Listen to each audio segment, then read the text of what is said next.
Very good morning to everyone, welcome to my YouTube channel. आज का जो video है हमारा वो है सिविल प्रोसीजर कोड के जो मेंस के क्वेश्चंस हैं उनका। और हमारा जो टॉपिक है ना वो 132 से लेकर 158 जितने भी मिसलेनियस सेक्शंस हैं उनके ऊपर है। मिसलेनियस सेक्शंस के ऊपर शायद ही किसी ने वीडियो बनाई होगी, और वो भी मेंस के क्वेश्चंस के ऊपर, बहुत डिटेल्ड वीडियो। तो ये थोड़ी सी यूनिक है और इम्पॉर्टेंट है। कोई भी सेक्शन छोड़ना नहीं है कभी भी, तो आप इसको अच्छे से समझ लेना। कहीं भी कोई प्रॉब्लम आती है ज़रूर पूछ लेना, ठीक है। तो क्वेश्चन सबसे पहले आता है सेक्शन 132 का।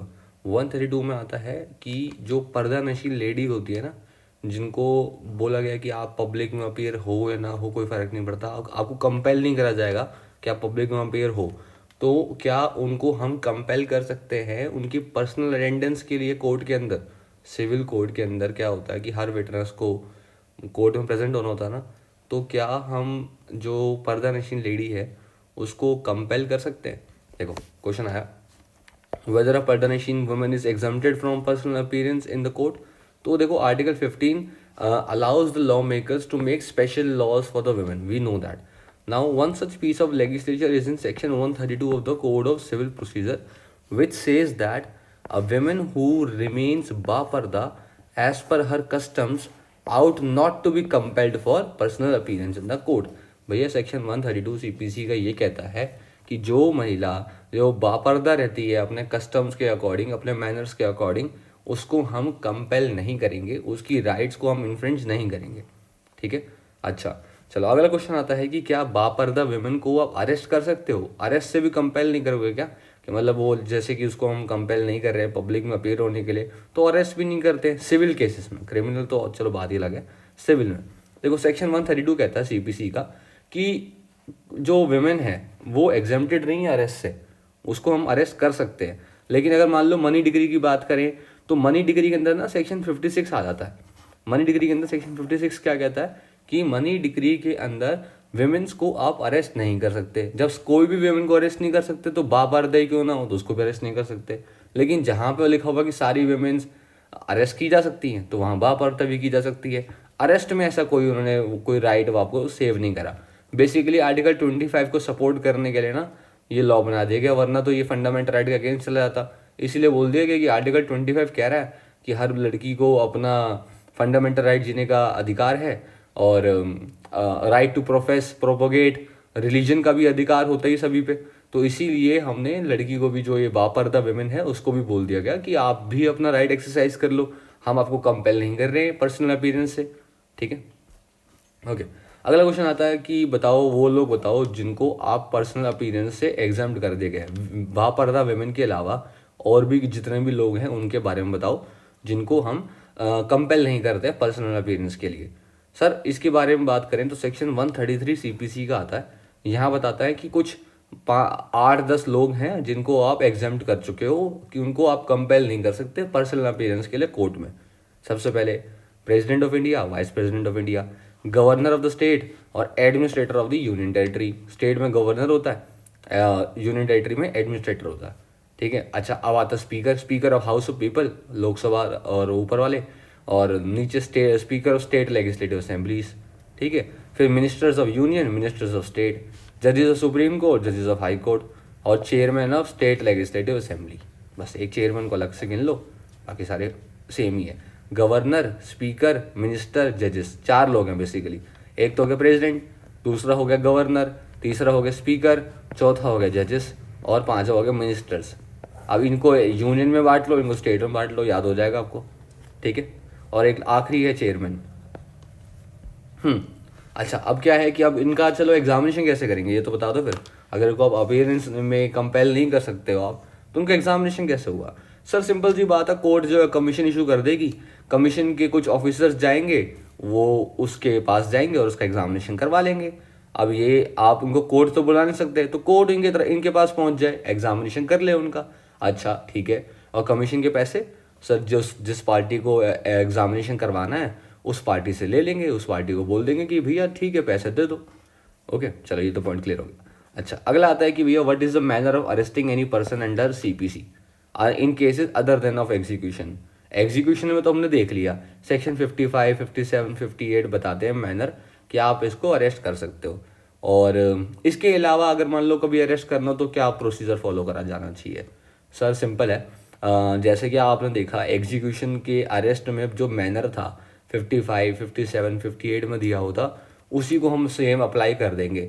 अच्छा ठीक है, कहाँ लिखा हुआ है ऐसा? सर ये सेक्शन 134 सीपीसी में लिखा हुआ है। ठीक है, ओके। अच्छा, अब आगे आता है कि सिविल प्रोसेस में जो अरेस्ट होता है उससे किसी को एग्जाम्पशन मिली हुई है क्या?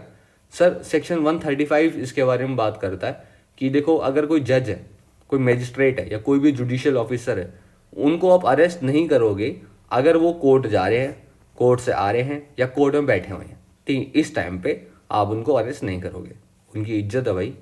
ठीक है, ओके। अच्छा, एक और बात आती है सर, अगर मान लो कोई ट्रिब्यूनल है, कोई भी कोर्ट वगैरह है, ठीक है, जिसके पास जुरिडिक्शन है या उसको ऐसा लग रहा है कि उसके पास वो जुरिडिक्शन है, तो ऐसे केस के अंदर तो चलो आगे देख लेते हैं। आगे क्या है कि मान लो एक ट्रिब्यूनल है, ट्रिब्यूनल के अंदर क्या होगा कि उसको लग रहा है कि ना उसके पास जुरिडिक्शन है, या फिर वो वाकई उसके पास जुरिडिक्शन है, या तो वो बिलीव कर रहा है या फिर उसके पास वो वाकई है।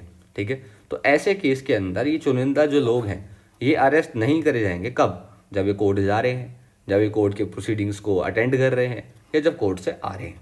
ठीक है, कौन? पार्टीज हो गई, पार्टीज के प्लीडर हो गए, प्लीडर्स के विटनेसेस हो गए, विटनेसेस के बाद उनके एजेंट्स हो गए, एक ही वर्ड और ऐड कर लो, मुख्तार, मुंशी वगैरह शायद होते होंगे ये लोग। जी ये 4-5 लोग हैं, इनको आप अरेस्ट नहीं कर सकते। सिंपल। ओके, क्वेश्चन आया कि जो ये पार्लियामेंटेरियन बॉडीज होती हैं, लेजिस्लेटिव बॉडीज होती हैं, मंत्री, क्या ये लोगों को भी अरेस्ट नहीं कर सकते क्या आप? ये लोग देखो सर क्रिमिनली इम्यून तो हैं ये लोग, ठीक है, लेकिन अगर हम बात करें कि सिविल केसेस में इनको अरेस्ट नहीं करना, तो ये कॉन्स्टिट्यूशन में तो मेंशन्ड नहीं है कहीं भी। लेकिन हाँ, हमारे पास ना एक अमेंडमेंट करी गई थी, 135A डाल दिया गया था। 135A के अंदर बता दिया गया कि ये कुछ लोग हैं, इनको आप अरेस्ट नहीं कर सकते हो। देखो, कोई भी बंदा जो है अगर वो पार्लियामेंट के किसी भी हाउस का है, MP है, MLA है, कोई भी है, ठीक है, या फिर वो लेजिस्लेटिव असेंबली का है या लेजिस्लेटिव काउंसिल का है स्टेट की, या लेजिस्लेटिव असेंबली यूनियन टेरिटरी, जो मर्जी आपको दिमाग में आ रहा है सारा डाल दो। पार्लियामेंट के हाउसेस, स्टेट्स के हाउसेस, यूनियन टेरिटरी के हाउसेस। पार्लियामेंट में क्या होगा? लोकसभा, राज्यसभा, और state legislative assembly, state legislative council, union territory की लेजिस्लेटिव असेंबली। कौन सी यूनियन टेरिटरी की लेजिस्लेटिव असेंबली है? सिर्फ दिल्ली और पौंडीचेरी की। ओके, अब ये जो बंदे हैं इनको आप अरेस्ट नहीं कर सकते जब ये अपनी मीटिंग कर रहे हैं। अभी कोई भी जब ये मीटिंग करते हैं ना, जिनकी भी जितनी भी मीटिंग्स होती है इन हाउसेस के अंदर, तब आप अरेस्ट नहीं कर सकते इनको आप। ओके, साथ साथ सर अगर ये कोई कमेटी के मेंबर है, उनसे रिलेटेड कोई जॉइंट सिटिंग हो रही है, कोई कॉन्फ्रेंस हो रही है, उसमें ये मेंबर है, तो जब तक वो चल रही है तब तक आप अरेस्ट नहीं कर सकते। और एक तो और बात, मीटिंग के 40 दिन पहले भी अरेस्ट नहीं कर सकते, मीटिंग के 40 दिन बाद भी अरेस्ट नहीं कर सकते। ठीक है, क्लियर हो गया? आगे बात करते हैं, what is the procedure for arresting any person और attaching any property situated outside the district. भैया एक डिस्ट्रिक्ट के बाहर कोई प्रॉपर्टी है, उसको अटैच करना है, या एक डिस्ट्रिक्ट के बाहर एक पर्सन है, उसको सिविल अरेस्ट करना है, तो क्या प्रोसीजर है? सर सेक्शन 136 CPC इसके बारे में बात करता है। तो इसके अंदर क्या होगा कि कोर्ट जो है वारंट इशू कर देगा अरेस्ट का, या फिर अटैचमेंट का ऑर्डर इशू कर देगा, और वो सेम जो जिस भी एरिया में है, जैसे मान लो ये डिस्ट्रिक्ट 1 है, ये डिस्ट्रिक्ट 2 है, तो यहाँ पे तो हम रहते हैं, यहाँ वो बंदा रहता है, या वो यहाँ प्रॉपर्टी रहती है, तो ये वाला कोर्ट जो है वारंट इशू कर देगा, ऑर्डर दे देगा अटैचमेंट का। इसकी कॉपी जो है, इसकी कॉपी साथ में कितना कॉस्ट लगेगी अटैच करने की या अरेस्ट करने की, ये दोनों चीज़ें जो है ना इस डिस्ट्रिक्ट कोर्ट को भेज देगा, डिस्ट्रिक्ट 2 के डिस्ट्रिक्ट कोर्ट को भेज देगा। फिर डिस्ट्रिक्ट कोर्ट जो है उसका पालन कर लेगा, उसको अरेस्ट कर लेगा या प्रॉपर्टी अटैच कर लेगा। ठीक है, लेकिन अगर सर मान लो ये प्रेसिडेंसी टाउन है, तो यहाँ डिस्ट्रिक्ट कोर्ट तो होते नहीं है, यहाँ तो स्मॉल कोस्ट कोर्ट होते हैं, तो यहाँ स्मॉल कोस्ट कोर्ट को दे देंगे हम। ठीक है, बस उनको वो अरेस्ट कर लेंगे, उनकी प्रॉपर्टी अटैच कर लेंगे, या तो वो खुद कर लेंगे या सबऑर्डिनेट कोर्ट से करवा लेंगे। ओके, अब अरेस्ट हो गई है सर, उसके बाद जो है ना हम जो डिस्ट्रिक्ट कोर्ट क्या करता है, वो डिस्ट्रिक्ट कोर्ट उस बंदे को, जो प्लेंटिफ है, जो भी पर्सन जिसको अरेस्ट करा गया है, डिफेंडेंट बेसिकली, डिफेंडेंट को जो अरेस्ट करा गया है उसको मौका देते हैं कि उससे पूछते हैं कि आप हमें रीजंस दो कि क्यों हम आपको उस कोर्ट में वापस ना भेजें। ठीक है, या तो आप सिक्योरिटी फर्निश कर दो हमें जितनी डिग्री के लिए चाहिए सेटिस्फाई करने के लिए, या फिर इतनी सिक्योरिटी फर्निश कर दो कि हाँ हमें लगे कि आप वाकई अपीयर हो गए उस कोर्ट के अंदर। तो ये 3 केसेस हैं जहाँ पे फिर डिस्ट्रिक्ट कोर्ट उसको नहीं छोड़ता, मतलब उसको नहीं भेजता, रिलीज कर देता है अरेस्ट से। ठीक है, पहला तो क्या है कि वो अपना कोई सफिशिएंट कॉज दे दे, दूसरा क्या है हमारा कि वो सिक्योरिटी फर्निश कर दे। सिक्योरिटी या तो अपीयरेंस की हो या फिर हमारी डिग्री के सेटिस्फाई करने की हो, दो केसेस हैं, ठीक है। अब क्वेश्चन आया कि जो सबऑर्डिनेट कोड्स होते हैं ना, इनमें जो लैंग्वेज यूज़ की जाती है वो कैसे डिसाइड होती है। सर देखो, जो सबऑर्डिनेट कोड की लैंग्वेजेस होती है ना, मतलब बिजनेस चलाने के लिए, वो मतलब क्या, कैसे एप्लीकेशन फाइल करी जाएगी, कैसे प्रोसीडिंग चलाई जाएंगी, किस लैंग्वेज में सब करा जाएगा, ये सब स्टेट गवर्नमेंट डायरेक्ट करती है, ठीक है। अब अगर मान लो स्टेट गवर्नमेंट ने कोई कुछ अभी डायरेक्शन नहीं दिए, तो जो लैंग्वेज हम ये सीपीसी के आने से पहले से फॉलो करते आ रहे थे वही करते आएंगे। अगर स्टेट गवर्नमेंट ने चेंज कर दिए तो बात ही अलग है। ओके, अच्छा। और सर ये बात है कि देखो, जो कोड है हमारे पास, कोड के पास ना दो चीज़ें होती हैं। एक तो जो एविडेंस रिकॉर्ड करता है, एक जो अदर मैटर हैंडल करता है। तो अदर मैटर के अंदर तो उसके पास पावर है कि वो लैंग्वेज जो है इंग्लिश में कन्वर्ट कर सकता है। जो भी उसकी डिसाइडेड लैंग्वेज, जैसे मान लो राजस्थान की हिंदी है, ठीक है, स्टेट गवर्नमेंट ने बोला कि सारी चीज़ें हिंदी में होगी, तो कोर्ट ने बोला कि ठीक है, ये जो मैटर है तो एविडेंस रिकॉर्ड करने वाला है नहीं, एविडेंस तो रिकॉर्ड करना है हिंदी में, इसके अलावा कोई और मैटर है मैं उसको इंग्लिश में बोल सकता हूँ कि इसको इंग्लिश में मुझे दो, ठीक है। अब अगर सर मान लो पार्टीज को इंग्लिश ना आती हो फिर तो कोई बात नहीं, वो पैसे देंगे कॉपी के, हम उसको ट्रांसलेशन भेज देंगे, ठीक है। जो भी इंग्लिश का कन्वर्ट करके हिंदी में उनको ट्रांसलेट करके भेज देंगे, उनके पैसे उनसे ले लेंगे। चलो ठीक है, ये वाली बात तो समझ आ गई है। अच्छा, और अगर सर एविडेंस रिकॉर्ड करना है हमने इंग्लिश में, फिर क्या होगा। देखो, एविडेंस अगर रिकॉर्ड करना है इंग्लिश में तो कोर्ट के पास तो पावर नहीं है वो, ये पावर जो है हाई कोर्ट के पास है। हाई कोर्ट अगर चाहता है कि जैसे मान लो एक केस है, वो अपीलेबल केस है, अपील पहुंचनी है हाई कोर्ट के पास, आना ही आना है मामला, ठीक है। हाई कोर्ट पे भी आना हो सकता है, सुप्रीम कोर्ट में भी जाए, बड़ा केस लग रहा है तो हाई कोर्ट ना पहले से आदेश दे देती है। कैसे आदेश देती है वो, ऑफिशियल गैजेट में ना नोटिफिकेशन डाल देती है वो, सेक्शन 138 सीपीसी के अकॉर्डिंग वो ऑफिशियल गैजेट के अंदर नोटिफिकेशन डाल देती है और बोल देती है कि भाई जज साहब, या फिर ऐसे केसेस में या ऐसे केसेस के जितने भी जजेस हैं, ऐसे वो कुछ भी ऑर्डर दे सकती है। तो जो भी ऐसा कोई एविडेंस लेना हो, आपने रिकॉर्ड करना हो, तो आप इंग्लिश में करना उसको। तो एविडेंस रिकॉर्ड करने की पावर तो हाई कोर्ट ने दे दी इंग्लिश में, बाकी जो पावर है इसके अलावा वो कोर्ट के पास खुद ही पड़ी है, तो सारा का सारा मैटर ही इंग्लिश में चला जाएगा। तो ऐसे है, ठीक है। स्टेट गवर्नमेंट को हम यहाँ पे जो उसका ऑर्डर है उसको हटा सकते हैं। हाई कोर्ट का ऑर्डर आ गया, एविडेंस रिकॉर्ड कर ली इंग्लिश के अंदर, एविडेंस के अलावा जो बाकी चीज़ें थी उसमें कोर्ट ने खुद कह दिया कि ठीक है इंग्लिश में करेंगे, ठीक है। और अगर मान लो जज जो है वो पालन ना कर पाए, इंग्लिश में ना रिकॉर्ड कर पाए, हिंदी में रिकॉर्ड करे, तो वो रीजंस बता देगा कि मैं क्या मजबूरी आ गई थी जिसकी वजह से मैंने हाई कोर्ट का जो ऑर्डर है वो पूरा नहीं करा, ठीक है। अब क्वेश्चन आया कि जो ओथ दी जाती है ना एफिडेविट्स के ऊपर वगैरह वगैरह, कौन एडमिनिस्टर करवाता है, कौन करवाता है एडमिनिस्टर ओथ। ओथ एडमिनिस्टर्स कौन कौन हो सकते हैं। देखो सर, सबसे पहले तो नोटरी हो सकते हैं जिसने वो एफिडेविट इशू करवाया था, तो नोटरी जो अपॉइंट करे गए नोटरी एक्ट के द्वारा वो हो सकते हैं। फिर कोर्ट हो सकता है, मजिस्ट्रेट हो सकता है, या कोई भी ऑफिसर जो कोर्ट ने अपॉइंट कर रखा है वो हो सकता है। अब वो जो कोर्ट है वो ऐसा है जिसको स्टेट गवर्नमेंट ने एम्पावर करा है कि तुम अपने ऑफिसर्स को बोलो ओथ एडमिनिस्टर करवाने के लिए। तो स्टेट गवर्नमेंट्स ने बोला कोर्ट को, कोर्ट ने बोला ऑफिसर्स को, ऑफिसर्स फिर आपका काम कर रहे हैं। 4 लोग हो गए, कोर्ट, मजिस्ट्रेट, नोटरी, या फिर चौथा कोई भी ऑफिसर जिसको कोर्ट ने एम्पावर कर रखा है। और कोर्ट को किसने एम्पावर कर रखा है, स्टेट गवर्नमेंट ने, ठीक है।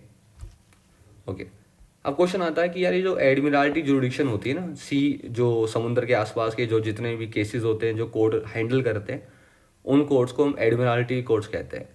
अब मान लो कि कोई शिप वगैरह है, उसका कोई नुकसान वगैरह हो गया, बहुत ज़्यादा कोई शिप टकरा गई है, कुछ भी हो गया, तो ऐसा कोई केस है, तो बहुत सारा लॉस हो गया भाई। अब ये लॉस हो गया है तो क्या होता है, क्या प्रोसीजर फॉलो करा जाता है।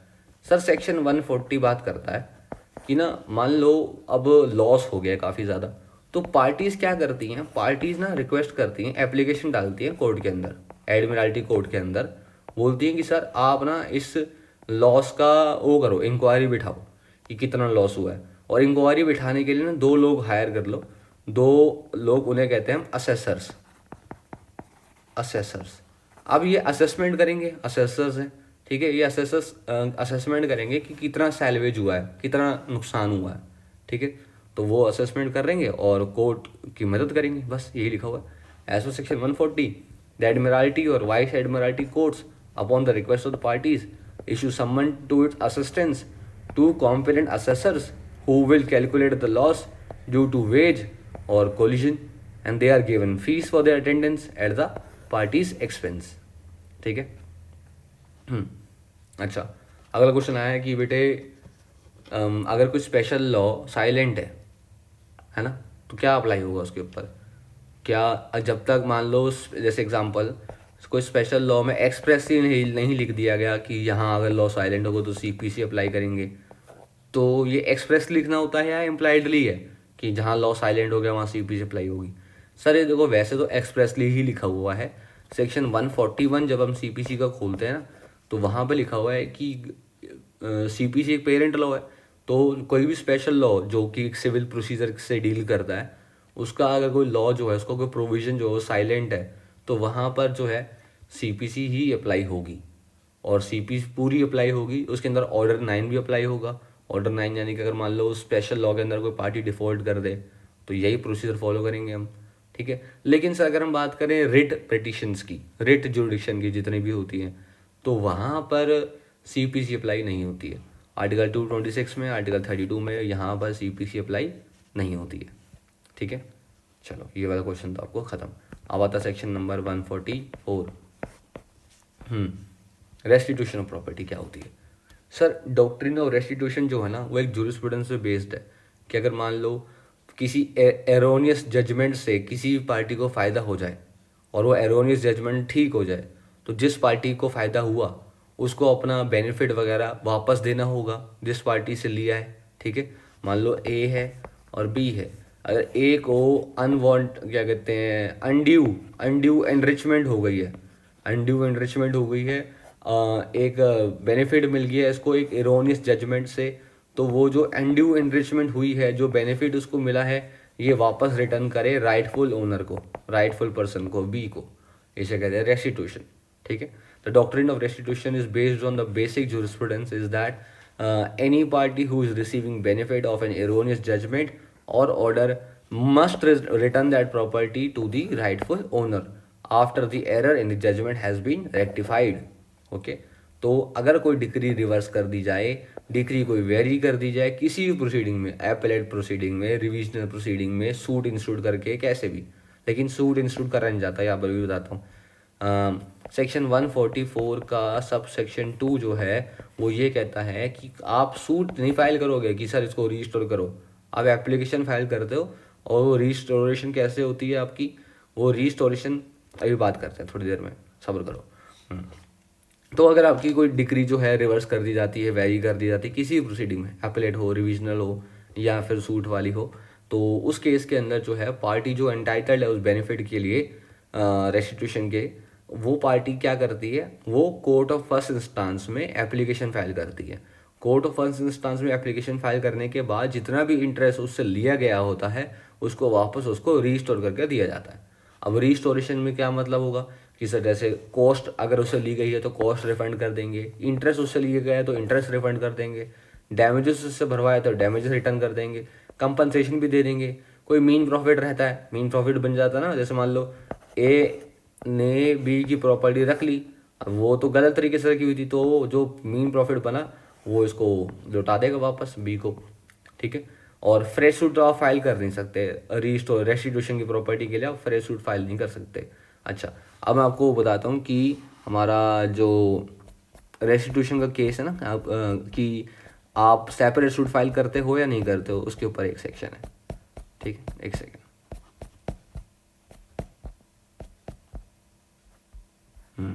144 ये देखो, for the purpose of this section the expression court which pass the decree is whether decree और order has been varied reverse in excess the appellate और रिविजनल जुडिक्शन। तो अगर एपेलेट कोर्ट ने रिवर्स करी है, रिविजनल कोर्ट ने reverse करी है, तो भी कोर्ट ऑफ फर्स्ट इंस्टांस देख लेगा। अब अगर वो डिक्री या ऑर्डर जो है सेट असाइड कर दिया गया सेपरेट सूट में, तो यहाँ पे देखो सेपरेट सूट जो फाइल करा गया ना, वो डिक्री या ऑर्डर को सेट असाइड करने के लिए करा गया है, रेस्टिट्यूशन के लिए नहीं करा गया। ठीक है, समझ आ गया। सेक्शन जो सब सेक्शन 2 है इसका, सब सेक्शन 2 देखो, no suit shall be instituted for the purpose of obtaining any restitution, ये कहता है। और ये जो पॉइंट बी है एक्सप्लेनेशन का, ये कह रहा है कि अगर डिक्री जो है सेपरेट सूट में सेट असाइड कर दी गई है, ऑर्डर में ऑर्डर जो है वो सेट असाइड कर दिया गया था, तब कोर्ट ऑफ फर्स्ट इंस्टांस में आप एप्लीकेशन फाइल कर सकते हो रेस्टिट्यूशन की। ठीक है। ओके, थर्ड पॉइंट है कि अगर मान लो वो कोर्ट ऑफ फर्स्ट इंस्टांस रहा ही नहीं, फिर क्या करोगे? तो सर जिसके पास अब जुडिक्शन आती है उस केस को हैंडल करने की, तो उस पर चले जाएंगे हम। तो where the court of first instance and cease to exist और सीज टू हैव जुडिक्शन, तो आप डिक्री ऑर्डर को जो है रेस्टिट्यूशन के लिए आप एप्लीकेशन कहाँ फाइल करोगे? उस कोर्ट में जिसके पास जुडिक्शन होगी, would have the jurisdiction to try such suit. Okay, clear है? चलो आगे बात करते हैं। कि मुझे ऐसा प्रोविज़न बताओ जिससे श्योरिटी की जो लायबिलिटी है वो इन्फोर्स की जाती है। अब श्योरिटी आप सोच रहे हो कि इंडियन कॉन्ट्रैक्ट का क्वेश्चन पूछ लिया बंदे ने, लेकिन नहीं, वो तो सीपीसी का पूछ रहा है। देखो, अगर सर जो श्योरिटी है उसने अगर कोई सिक्योरिटी फर्निश करी है या फिर कोई गारंटी दी है कि डिग्री परफॉर्म कर दूंगा मैं तुम्हारी, अगर ये पैसे नहीं देता तो मैं तुमको रेस्टिट्यूट करके दूंगा तुम्हारा सारा पैसा, ठीक है, या फिर जो है मैं पैसा दूंगा, या तुम्हारी जो कंडीशन जो तुमने कोर्ट से इम्पोज करवाई है वो फुलफिल करूंगा, अगर मान लो प्रिंसिपल बंदा नहीं करता तो मैं गारंटी लेता हूँ मैं करूँगा। तो ऐसे केस में उसने गारंटी ली है डिग्री को परफॉर्म करवाने की, प्रॉपर्टी को रिस्टोर करवाने की, पैसा देने की, या कंडीशन फुलफिल करने की, तो डिग्री या ऑर्डर जो है अब हम उसके खिलाफ एग्जीक्यूट कर लेंगे। ऐसे एग्जीक्यूट करेंगे जैसे कि वही पर्सनली लायबल था, उसको उसके अगेंस्ट उतने एक्सटेंट तक जितनी तक उसने उसकी गारंटी ली थी वहाँ तक उससे पैसा रिकवर करवा लेंगे। और अगर उसने मान लो प्रॉपर्टी फर्निश करी है कि ये लो मेरी प्रॉपर्टी जब्त कर लो एज अ सिक्योरिटी, अगर मान लो मैं पैसा ना दे पाया तो मेरी प्रॉपर्टी तो है आपके पास, ठीक है भैया, प्रॉपर्टी सेल कराओ, प्रॉपर्टी सेल करा के पैसा रिकवर करो। या फिर दोनों भी कर सकते हैं हम, उसको पर्सनल लायबल भी कर सकते हैं, उसकी प्रॉपर्टी सेल भी करवा सकते हैं, हमें तो अपना पैसा चाहिए। और ये जो सारे चीज़ें होंगी ये एग्जीक्यूटिंग कोड कर देगा, क्योंकि सेक्शन 47 अलाउ करता है जितनी भी चीज़ें एग्जीक्यूशन से रिलेटेड होती हैं वो एग्जीक्यूटिंग कोड में ही हैंडल की जाती हैं। ठीक है। अच्छा, हो सकता है कि कोर्ट उसको नोटिस भी भेज दे कि भैया प्रिंसिपल तो पैसे दे नहीं रहा, अब आप बताओ क्या करना है, तो फिर ऐसा हम नोटिस भी दिलवा सकते हैं, यही बता रखा है। ठीक है। अब क्वेश्चन आया कि एक ए है और एक बी है, अब ये दोनों सूट लड़ रहे थे, ए मर गया, तो क्या अब एलआर जो है उसको कंटिन्यू कर सकता है? एलआर कंटिन्यू कर सकता है? तो हाँ सर, लीगल रिप्रेजेंटेटिव अलाउड है एप्लीकेशन देने के लिए, प्रोसीडिंग्स को टेक करने के लिए, सेक्शन 146 ये बात कहता है। तो आप मुझे बताओ कि अगर लीगल रिप्रेजेंटेटिव अलाउड है और डिफेंडेंट मर गया, ठीक है, डिफेंडेंट मर गया, अब एलआर उसकी जगह आ गया, तो एलआर डिफेंडेंट बन गया, है ना? अब एलआर जो है क्या फिर जजमेंट लेटर बन सकता है आगे जाके? सर देखो, जो एलआर का मेन काम क्या है, वो डिस्चार्ज करना है liability of the judgement letter. तो उसको हम टेक्निकली जजमेंट लेटर तो नहीं कहते, लेकिन अब वो उसकी कैटेगरी में फॉल कर रहा है एक तरह से, क्योंकि उसके अगेंस्ट डिग्री पास हो जाएगी। अगर मान लो डिग्री आने से पहले जजमेंट लेटर डिफेंडेंट मर गया, डिफेंडेंट मर गया तो एलआर बन गया डिफेंडेंट। अब जब एलआर बन गया डिफेंडेंट, तो अब अगर वो हारता है केस तब उसके अगेंस्ट जाएगी ना डिग्री, तो वो तब तो जजमेंट लेटर बन जाएगा। लेकिन अगर वो पहले से ही डिग्री आ चुकी थी, जजमेंट लेटर मरा था, अब जजमेंट लेटर मरने के बाद एलआर आया था, तो एलआर अब जो है वो सिर्फ लायबिलिटी डिस्चार्ज करने आया है जजमेंट लेटर की, तो उस केस में हम उसको जजमेंट लेटर नहीं कह सकते। समझ आ गया? क्लियर हो गया? तो ये थोड़ा सा एक केस है, आपको इंटरव्यू में पूछ सकते हैं आपसे। ओके, अब क्वेश्चन आया कि मुझे बताओ कि जो पर्सन डिसेबिलिटी में होता है उसका कंसेंट कैसे ऑब्टेन करा जाता है? सर कंसेंट जो उसका नेक्स्ट फ्रेंड से ऑब्टेन करा जाता है या गार्जियन से ऑब्टेन करा जाता है? हाँ, करा तो जाता है। क्या अब मान लो गार्जियन और जो नेक्स्ट फ्रेंड है वो हो सकता है कि वो एडवर्स इंटरेस्ट रखते हो माइनर के खिलाफ या उस अनसाउंड पर्सन के खिलाफ, तो हाँ सर ये बात आ सकती है। तो ऐसे केस में ना जब भी वो कंसेंट देते हैं ना, उनको कोर्ट से अप्रूवल लेना पड़ता है कि जो कंसेंट दे रहे हैं वो ठीक है कि नहीं। तो पहले वो लीव लेते हैं कोर्ट से कि सर हम कंसेंट देना चाहते हैं, तो कोर्ट कहता है कि ठीक है, अगर वेलफेयर के लिए है माइनर की, तो फिर वो कोर्ट कंसेंट उसको ग्रांट करवा देता है। ठीक है।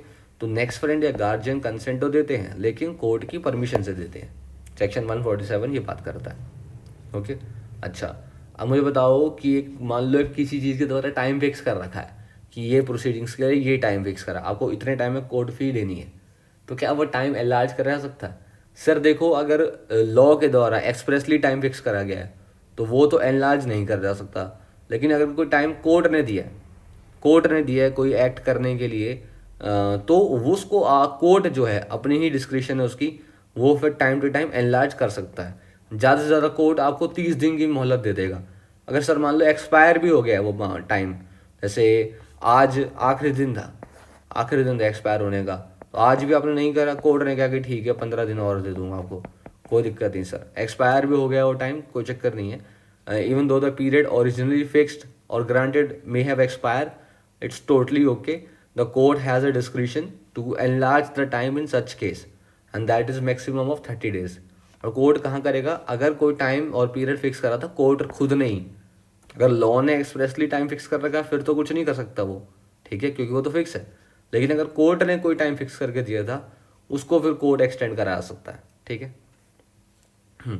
अब आता है आगे का टॉपिक, भैया केवियट क्या होता है। देखो केवियट बेसिकली ना, केवियट इंपॉर्टेंट टॉपिक है, सुनना गौर से।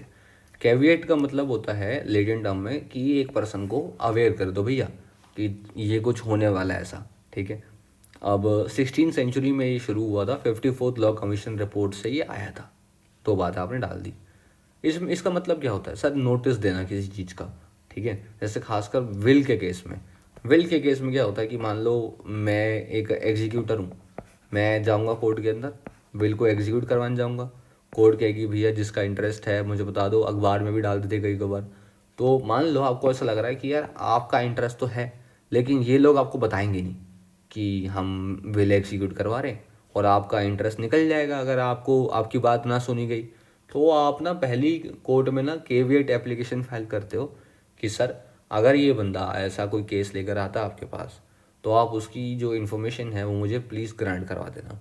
आप ऐसा ऑर्डर दे दो कि जो भी प्लेंटिफ होगा वो अपना सारा का सारा इन्फॉर्मेशन इस पर्सन को देगा, ठीक है। ये है केवियट का सीन कि certain action may not be taken without informing the person who gave the notice.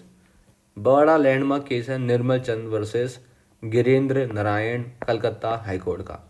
इसके अंदर कोर्ट ने केवियट को डिफाइन करा, उन्होंने बोला कि a caveat is a caution और warning given by a person to the court not to take any action और grant relief to the other side without giving notice to the caveator and without affording opportunity of hearing him. Court ने बोला कि caveat एक तरह से caution होता है, एक वार्निंग होती है जो किसी पर्सन को दी जाती है कि भैया ओ पर्सन तुम एक्शन नहीं ले सकते, तुम कोई रिलीफ नहीं ले सकते जब तक इस बात की जानकारी तुम इस पर्सन को नहीं दे देते जिसको हम केविएटर कहते हैं, ताकि इसको अपनी बात रखने का मौका दिया जाए, ठीक है। तो कौन केविएट लॉन्च कर सकता है, कोई भी पर्सन जिसके पास राइट है अपील होने का कोर्ट के आगे, वो केविएट की एप्लीकेशन लॉन्च कर सकता है, ठीक है। अब कहाँ वो लॉन्च कर सकता है, जहाँ पर एप्लीकेशन एक्सपेक्ट करी जा रही है कि यहाँ पे एप्लीकेशन दी जाएगी, या जहाँ एप्लीकेशन पहले से दे दी गई है वहाँ कर दी जाएगी, किसी भी सूट में किसी भी प्रोसीडिंग में, ठीक है। Any person claiming a right to appear before the court where an application is expected to be made, where an application has already been made in a suit or proceeding instituted, समझ आ गया, in a suit or proceeding which is about to instituted may lodge a caveat thereof। तो जहाँ application expect की जा रही है वहाँ दी जाएगी, या फिर जहाँ एप्लीकेशन ऑलरेडी दी गई है किसी सूट और प्रोसीडिंग में जो पहले इंस्टीट्यूट हो चुका है या आगे इंस्टीट्यूट होने वाला है, तो वहाँ पर आप केविएट को लॉन्च कर सकते हो, ओके। अच्छा, ड्यूटीज़ क्या होती हैं केविएटर की, सर जो the person by whom the caveat has been launch is called as caveator, we know that, ठीक है। तो वो पहले ना नोटिस देगा केविएट का, कैसे, एक रजिस्टर पोस्ट एक्नॉलेजमेंट ड्यू के जरिए, बहुत बड़ा मतलब ये पक्का काम होता है। On the person by whom the application has been made, ये ए है ये बी है, बी केस फाइल करना चाहता है, ठीक है। तो एप्लीकेशन डाल रहा है ये बंदा, तो ये जो ए है ना, ये ए जो है इसको ये केविएटर है, ये बी को नोटिस देगा, ठीक है। On the person by whom the application is expected to be made, जिसे हम कहते हैं केविएटी, ठीक है। या तो इसने एप्लीकेशन अभी दे दी है या ये देने वाला है, क्लियर हो गया। On the person by whom the application has be made और on the person by whom the application is expected to be made. तो केविएटर केविएटी को रजिस्टर पोस्ट एक्नॉलेजमेंट ड्यू के जरिए एक नोटिस जरूरी देता है कि मैं तुमको केविएट दे रहा हूँ, यानी कि नोटिस दे रहा हूँ कि अगर तुम ऐसी कोई एप्लीकेशन कर चुके हो या करने वाले हो किसी भी सूट और प्रोसीडिंग में जो इंस्टीट्यूट हो चुका है या इंस्टीट्यूट होगा, उसकी जानकारी तुम मुझे दे दो, ओके, तो कोर्ट की क्या ड्यूटी होगी, जब केविएट जो है लॉज हो गया है क्लॉज 1 के अंदर, तो अगर कोई एप्लीकेशन फाइल कर दी गई है सूट और प्रोसीडिंग के अंदर, तो कोर्ट उसका तुरंत के तुरंत ही जानकारी दे देगा, नोटिस दे देगा कि भैया केविएटर ये एप्लीकेशन फाइल ऑलरेडी हो चुकी है, आ जाओ अपना। और अगर अभी होने वाली है तो जब होगी तब दे देगा नोटिस वापस, ठीक है, इन्फॉर्म कर देगा कोर्ट। अच्छा, अब केवीटी की ये ड्यूटी होगी, sir where an notice of caveat has been served on the applicant, अगर जो एप्लीकेंट है जिसने एप्लीकेशन फाइल करी है या करने वाला है उसको अगर नोटिस मिल चुका केवीएट का, तो वो फिर केवीएटर के एक्सपेंस पे एप्लीकेशन की कॉपी देगा। फिर जो भी पेपर जो भी डॉक्यूमेंट उसने डाले हैं उस एप्लीकेशन में सपोर्ट करने में उनकी कॉपी देगा। जैसे हम प्लेंट होता ना, प्लेंट के अंदर प्लेंट की कॉपी देते हैं, साथ में डॉक्यूमेंट्स की कॉपी देते हैं, ऐसे हम एप्लीकेशन की कॉपी दे रहे हैं और डॉक्यूमेंट्स की कॉपी दे रहे हैं साथ साथ, सिंपल है, ठीक है। अच्छा, अब केवीएट पिटीशन की लाइफ कब तक रहती है, सर ये जो लाइफ पिटीशन की जो रहती है वो 90 दिन तक रहती है। 90 दिन के अंदर अंदर केस हो गया तो बात खत्म है। और अगर एप्लीकेशन पहले से एग्जिस्ट हो चुकी है तो फिर तो कोई बात ही नहीं है, एप्लीकेशन तो ऑलरेडी दे चुके हैं ना वो। तो अगर 90 दिन के अंदर अंदर कोई केस नहीं हुआ, कोई एप्लीकेशन नहीं हुई, तो ये मामला खत्म हो जाएगा। लेकिन अगर पहले से केस खत्म हो गया, केस शुरू हो गया, एप्लीकेशन डाल दी गई है, तो फिर तो कोई दिक्कत ही नहीं हमें, ठीक है। ये था हमारा केवीएट का टॉपिक।